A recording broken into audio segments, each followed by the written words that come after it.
कि सब कुछ जो अलग अलग था वो सिंथेसाइज हो गया है, वो सब कुछ एक साथ आ गया है। तो कुछ इतना बड़ा हो रहा है which is beyond your imagination. और ये बात आप कर रहे हो आज, यानी चैट जीपीटी 4 के बारे में आप बात कर रहे हो। सोचो 5 में क्या होगा, 6 में क्या होगा, 10 में क्या होगा। बिल्कुल ऐसा है, जब कंप्यूटर आया था तब कैसा था, या जब मोबाइल आया था तब कैसा था, और आज कैसा है। तो आप समझ सकते हो कि अगले 2 साल में, 5 साल में, 10 साल में क्या होने वाला है।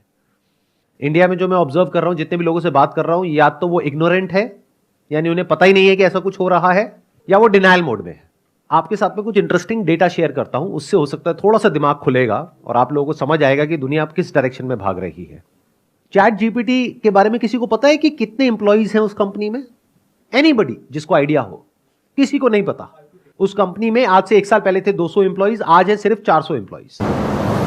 तो आप सोच करके देखो, एक ऐसी कंपनी जहां पे सिर्फ 200 इंप्लॉइज हैं, उन्होंने कुछ ऐसा क्रिएट कर दिया जो वो कंपनी क्रिएट नहीं कर पाई जहां पे लाखों इंप्लॉइज हैं।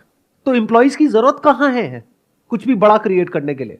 और इस बार में और पिछली बार में फर्क यह है कि जब भी कोई टेक्नोलॉजिकल डेवलपमेंट हुआ है, चाहे वो मशीनरी हो, फिर चाहे वो न्यूक्लियर वेपन्स हो, उस सब में लोगों ने काम किया है और फिर वो आगे डेवलप हुई है टेक्नोलॉजी। इस बार फर्क यह है कि एआई को हमने डेवलप किया, अब एआई को डेवलप कर रही है।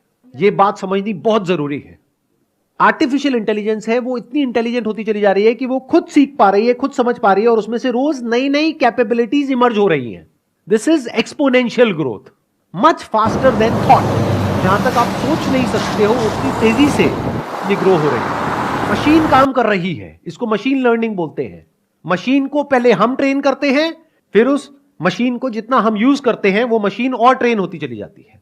एआई के जितने भी एक्सपर्ट्स हैं आज की डेट में, उन्होंने आज से 10-20 साल पहले प्रेडिक्ट किया था कि जैसे जैसे एआई डेवलप होगा तो सबसे पहले जो जॉब्स जाएंगी वो जाएंगी ब्लू कॉलर जॉब्स, यानी कि वो लोग जो बहुत ही बेसिक लेवल का मैकेनिकल काम करते हैं, लेबर वर्क करते हैं, ड्राइविंग करते हैं, ये करते हैं, वो करते हैं। रोबोटिक्स आएगा और वो वाली जॉब चली जाएंगी। ऐसा हमने मूवीज में भी देखा है, साइफाई मूवीज में।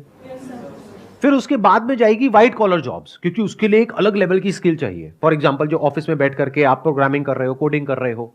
उसके बाद में आखिरी में जो जॉब जाएंगी वो होंगी क्रिएटिव जॉब्स, जैसे फोटोग्राफर्स हो गए, डिजाइनर्स हो गए, विजुअलाइजर्स हो गए, राइटर्स हो गए। इसका एग्जैक्ट उल्टा हो रहा है। सबसे पहले जो जॉब जा रही हैं वो है क्रिएटिव जॉब्स और व्हाइट कॉलर जॉब्स। मतलब जो सबसे मुश्किल काम था वो एआई ने सबसे पहले कर दिया। अभी आप